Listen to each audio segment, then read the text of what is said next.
Greetings, mathematicians, and welcome to Take 5 PD. Today we're going to be taking a few minutes to discuss global concept guides, or what has now become known as GCGs. GCGs are new for the 2012-2013 school year. Perhaps a better way to start would be to answer the question not what is a GCG, but why GCGs, or global concept guides. When we think about instruction, we know that there is a lot that goes into it. We might first think about whole class instruction and all of the components and best practices involved.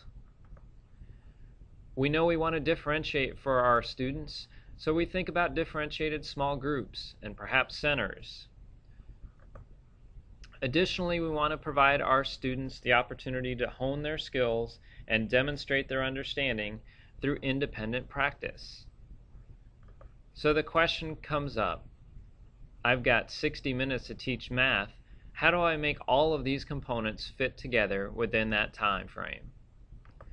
The reality is, it can't all fit in effectively. So what to do? When looking at a typical list of concepts or list of lessons, it looks like we should be teaching one lesson each day, moving forward through the week. Instead, we need to look at how these concepts or lessons can be combined to teach multiple day lessons showing students the connections between the mathematics. For example, this is Chapter 3 from 3rd grade, Understanding Multiplication. Taking a look just at the chapter titles or the lesson titles, you can see how these two lessons are related. Additionally, in Chapter 5 of 3rd grade, there are two lessons in the division chapter that also make great connections. These 4 lessons could be used to create a nice multiple day lesson about putting together and taking apart groups. When we think multiple day lesson, more instructional options and opportunities are opened up. Global Concept Guides, or GCGs, were designed by teams of teachers from our district to give you guidance on concepts or Go Math lessons that connect and tips on developing a multiple day lesson plan. Let's take a closer look now at the components of a GCG.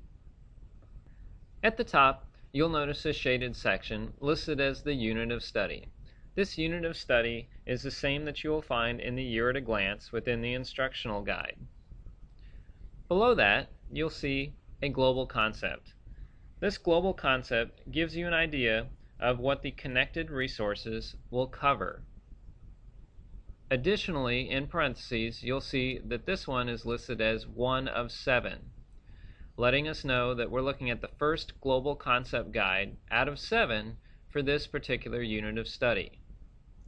To the right, you will see a projected time allotment of 3 to 4 days to teach this particular global concept.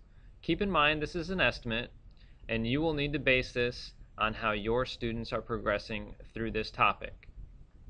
Additionally, you will see benchmarks listed, both on grade level benchmarks and benchmarks indicating prior learning from previous grade levels.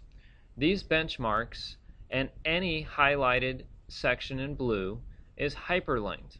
You can click on these benchmarks and they will take you directly to the benchmark link where you will be able to read the benchmark and find the remarks and clarifications provided by our state.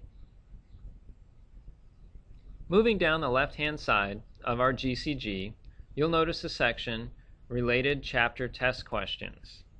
These test questions are not intended to be administered after teaching this one concept, but are listed here to help the teacher guide his or her instruction. Questions from all of the GCGs should be combined and given at the end of the unit to assess students' long-term understanding. On the right-hand side, you will notice a section in grades 3 through 5 for related item specs. These are item specs for the FCAT provided by the state. Clicking on the blue text will hyperlink you to the state's website where you will be able to find additional details and sample items. The section Associated Go Math Lessons provides the teacher information about which Go Math lessons have been identified by the team of teachers that will help to teach this global concept. To the right are listed additional resources that can also be used. The next section lists notes and tips on connecting content. These are designed to help teachers as they begin to plan out their multiple day lesson. Finally, at the bottom of the GCG is the section for Standards for Mathematical Practice. In this section, particular mathematical practices have been highlighted that have strong connections to the content found within that particular global concept guide. It is important to remember that the global concept guides are guides for planning a multiple day lesson. They are not guides for teaching a multiple day lesson. They are not a lesson plan. Utilize a multiple day lesson plan template, such as the district created concept planning template seen here, or any other planning tool that will assist you in planning out your instruction. Okay, so you're thinking these GCGs look pretty cool and you want to know where to find them. You can find the GCGs located in Ideas on the Elementary Mathematics Bulletin Board. Once you're at the bulletin board, look for the icon listed as the 2012-2013 Focused Instructional Guides. Within that icon, you will see the instructional guides for grades K through 5.